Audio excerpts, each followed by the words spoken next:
Mesdames, Messieurs, bonsoir et bienvenue dans ce journal. Dans les titres ce soir, une grève en vue des pharmaciens. Ils sont appelés à fermer leur officine le 30 septembre prochain.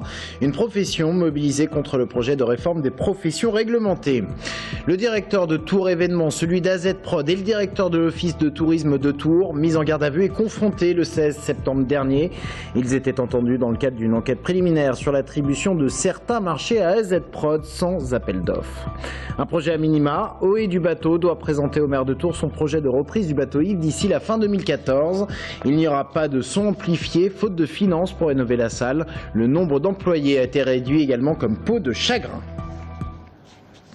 Grève nationale en prévision donc du côté des pharmaciens. Le 30 septembre prochain, les 209 officines d'Indre-et-Loire, tout comme celles du Loir-et-Cher, sont appelées à baisser le rideau.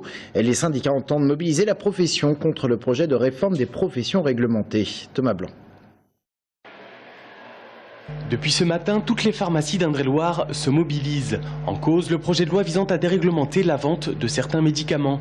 Dans le quartier Giraudot de Tours, Thierry Boileau s'inquiète d'une telle mesure. 80% des patients qui viennent parce qu'ils nous connaissent, parce qu'ils sont sûrs de trouver leur traitement, ils sont sûrs qu'on est à leur écoute et ils sont sûrs qu'on va pallier à des problèmes médicaux si on en rencontre, contrairement à la fréquentation de pharmacies type grande surface où il n'y aura aucun suivi. La seconde crainte est bien évidemment économique. La vente de médicaments en grande surface occasionnerait pour cette officine une perte de 15% du chiffre d'affaires. On fonctionne à 3 personnes. Donc si cette déréglementation est aboutie, ça se traduira sans doute par un poste en moins. À la maison des pharmaciens cet après-midi, étudiants, syndicats et conseils d'ordre étaient réunis. Car si cette réforme dérange, la profession n'est pas contre la discussion. Elle est d'ailleurs à l'origine de l'implantation des médicaments génériques, des formations continues et des dossiers pharmaceutiques. Il faut savoir que 30 millions de dossiers pharmaceutiques ont été créés qui sécurisent les traitements des patients chroniques principalement. Le plus à perdre dans l'histoire, c'est le patient, c'est-à-dire que là, on ne voit plus le patient comme un malade, mais comme un consommateur unique, pur et dur. Le Conseil de l'ordre des pharmaciens espère que les 209 officines du département fermeront mardi prochain. C'était samedi sur le tarmac de l'aéroport Roissy-Charles de Gaulle, Laurent Fabius, le ministre des Affaires étrangères, accueillant 150 réfugiés irakiens, 150 chrétiens d'Irak en provenance de Erbil. La France avait dépêché un avion militaire pour les récupérer, pris en charge par la communauté chrétienne chaldéenne. Ils ont été dispatchés entre Paris, Lyon et Tours. Tours qui accueille une trentaine de ces chrétiens, dont 3 enfants. Une veillée de prière sera également organisée le 8 octobre en la cathédrale Saint-Gatien de Tours en faveur des chrétiens d'Irak et des minorités persécutées. Dans l'actualité également, l'enquête préliminaire de la police judiciaire qui se poursuit sur les relations entre Tours Événements, AZ Prod et le directeur de l'Office de tourisme de Tours. Une enquête qui porte sur des soupçons de prise illégale d'intérêt. Les enquêteurs s'interrogent sur la passation de certains marchés remportés par AZ Prod, et ce, sans appel d'offres. Les 3 belligérants dans ce qui pourrait devenir une affaire ont été confrontés le 16 septembre dernier, a-t-on appris. Aurélie Renaud. Confrontation des 3 personnes mises en cause dans cette affaire. Julien Lavergne, le dirigeant de l'entreprise AZ Prod, Denis Schwok, le patron de Tours Événements et Jean-François Lemarchand, le président de l'Office de tourisme de Tours, un nom que l'on retrouve dans l'affaire des mariages chinois. Placés en garde à vue pour infraction à un marché public, les 3 intéressés ont dû répondre aux questions des enquêteurs qui tentent de savoir s'il y a eu favoritisme ou encore non-respect de la concurrence sur la passation de certains marchés remportés par AZ Prod, une entreprise fondée par un ancien collaborateur de Tours Événements. Aujourd'hui, seul Denis Schwok a souhaité s'exprimer. Je laisse la justice faire son travail, l'enquête démontrera que je n'ai rien à me reprocher. Concernant l'article qui est sorti aujourd'hui et les articles qui sont sortis, je suis absolument scandalisé, car ça ne transmet pas du tout ce que la justice est en train de travailler. Car selon nos confrères de la Nouvelle République, Jean-François Lemarchand aurait déclaré durant sa garde à vue ne pas avoir eu le choix de signer certains contrats. Des déclarations qui accableraient directement les autres mis en cause.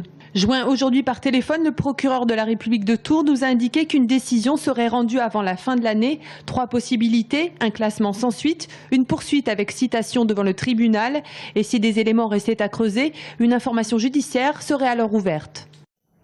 L'économie, s'il y a bien un secteur qui recrute, ce sont les métiers autour du nucléaire. 3 centrales en région centre et une filière très diversifiée qui recrute par exemple en Indre-et-Loire plus de 500 personnes par an. Audrey Champigny. Électricien, soudeur, chimiste ou encore mécanicien, le nucléaire offre une palette de métiers très diverses. Et tous les ans, ce sont entre 500 et 600 postes à pourvoir.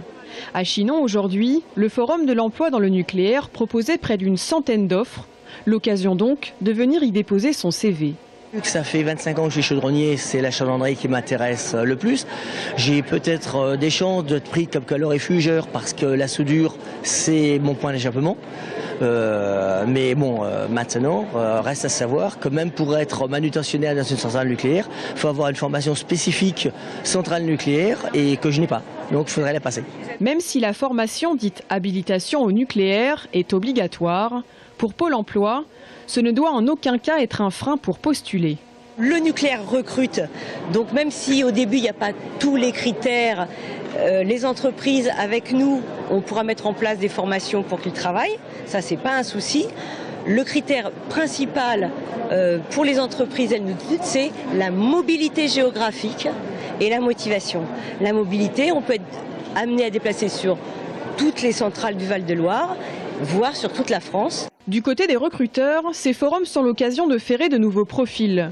Des profils qui n'auraient pas forcément fait la démarche de venir vers eux. L'idée, c'est de pouvoir faire ce qu'on appelle du pré-recrutement, tout simplement. Donc, cibler rapidement le ou les souhaits du candidat. De notre côté, leur expliquer un petit peu, encore une fois, notre activité et ce qu'on recherche. Et voir rapidement si on peut aller à l'instant T, peut-être plus loin, ou sinon conserver le CV en vivier et revenir vers lui ultérieurement. La centrale de Chinon, qui reste l'employeur majoritaire dans le département en matière de nucléaire, emploie entre 3600 et 6000 personnes selon la période, avec près de 90 embauches par an. C'était un des sujets des municipales à Tours, le bateau ivre et son devenir. Rappelez-vous, un collectif avait été monté au haut du bateau. Il devait mettre au point un projet. Eh bien, ce projet sera présenté au maire Serge Babary d'ici la fin 2014. Les ambitions étaient revues à la baisse, faute de finances. On fait le point sur ce dossier avec Romain Delville. It's now or never, chantait Elvis, c'est maintenant ou jamais, la dernière ligne droite, l'ultime chance de voir le bateau ivre rouvrir. 4 ans après sa fermeture, 4 ans après la création de l'association OE du bateau, le collectif dévoile son nouveau projet. Le projet ambitieux et onéreux, présenté à l'ancienne majorité municipale, est oublié. Place à un projet plus modeste en termes culturels et pécuniaires.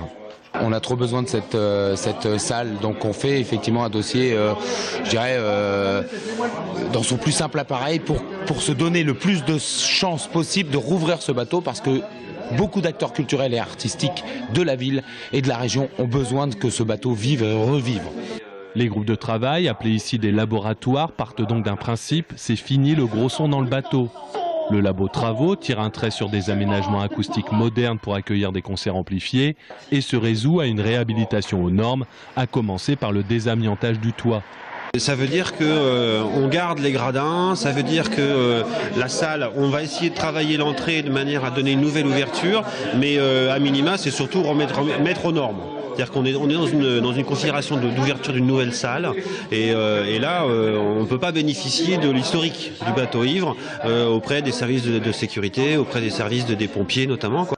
Côté économie du site et programmation, on oublie la 70aine de manifestations culturelles et les 7 salariés à plein temps.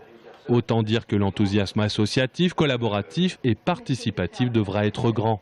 À minima, ce serait un salarié qui animerait, organiserait, s'occuperait du planning et de la communication en interne et vis-à-vis des sociétaires pour la future distillerie. Du côté de la mairie, le maire et son adjointe à la culture ont rencontré des membres d'eau et du bateau et leur ont donné rendez-vous d'ici la fin de l'année pour le dépôt du nouveau dossier. En fonction de ce qu'il y aura à l'intérieur de ce dossier, du devis, de leur projet, on jugera de ce qu'on peut faire. Le maire verra si l'ouverture du bateau ivre est possible ou non, mais aujourd'hui, maintenant, je ne peux pas vous répondre. Non, pour l'instant, ni B ni C, puisqu'en fait, à partir du moment où on a un plan B ou C, ça voudrait dire que déjà le A est abandonné. Donc, ce qui n'est pas le cas. Eau et du bateau veut compter sur la municipalité pour conserver un espace culturel à la jauge modeste en plein cœur de ville. La remise du projet en mairie devrait être l'occasion d'un défilé joyeux et festif. Une fête que le collectif n'espère pas être la dernière. La SNCF lance un appel au mécénat pour rénover les 18 tableaux en céramique qui ornent le hall de la gare de Tours. 18 tableaux signés Eugène Martial Simas et classés depuis 1987. Ces œuvres de plus de 120 ans sont dans un état de conservation jugé très préoccupant.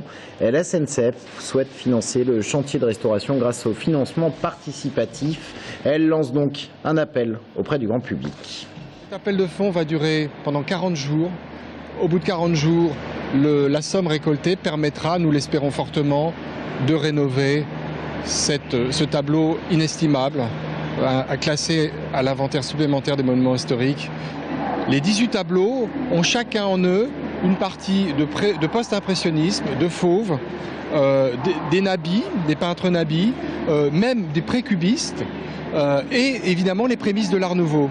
C'est une première à la SNCF. Nous n'avons jamais réalisé ce type d'opération, en association bien sûr avec l'association Patrimoine Environnement. Nous verrons. Appel au financement participatif à travers la plateforme Ulule. Pour en savoir plus, rendez-vous sur fr.ulule.com. Et on termine ce journal avec cet hommage rendu par la ville de Saint-Cyr-sur-Loire à l'écrivain Anatole France, qui a vécu sur la rive droite de la Loire pendant une dizaine d'années. Une exposition lui est consacrée. Elle pourrait par ailleurs devenir itinérante, mais pour l'heure, le rendez-vous est donné à l'hôtel de ville de Saint-Cyr jusqu'au 28 septembre. Aurélie Renaud. C'est pour trouver un peu de quiétude qu'Anatole France arrive en Touraine en 1914. Son attache, Saint-Cyr-sur-Loire. L'écrivain engagé s'installe dans cette belle demeure, la Béchellerie. Une maison que l'on découvre dans cette exposition intitulée Anatole France, pourquoi m'avez-vous oublié ? C'était d'essayer de comprendre pourquoi on avait oublié cet homme qui a mélangé la poésie des lettres avec une certaine vision de la société. L'exposition retrace la vie saint-cyrienne de l'écrivain, son mariage avec sa gouvernante Emma la Prévote. On y découvre également un homme bon vivant, qui aime recevoir. À la Béchellerie, il écrit sa dernière œuvre, La vie en fleurs, des souvenirs de jeunesse. L'exposition indique qu'Anatole France aurait confié à ses amis qu'il n'avait jamais travaillé aussi aisément qu'ici. Il décédera en 1924 d'une mauvaise angine. On se dit dans sa tête, qu'est-ce qu'il y avait? Qu'est-ce qui s'est passé? Est-ce qu'il a appelé Dieu? Est-ce qu'il a pensé à Dreyfus? Est-ce qu'il a pensé à la République? Est-ce qu'il a pensé à tout ce qu'il a fait? Ou est-ce qu'il a pensé à sa femme? C'est une vraie question. Plus jamais, Anatole France ne tombera dans l'oubli. Son buste trône désormais au cœur de la ville de Saint-Cyr-sur-Loire, au beau milieu du parc littéraire de la Tour. Restez avec nous dans un instant. L'invité de la rédaction est Alain Boublil, ex-conseiller de François Mitterrand.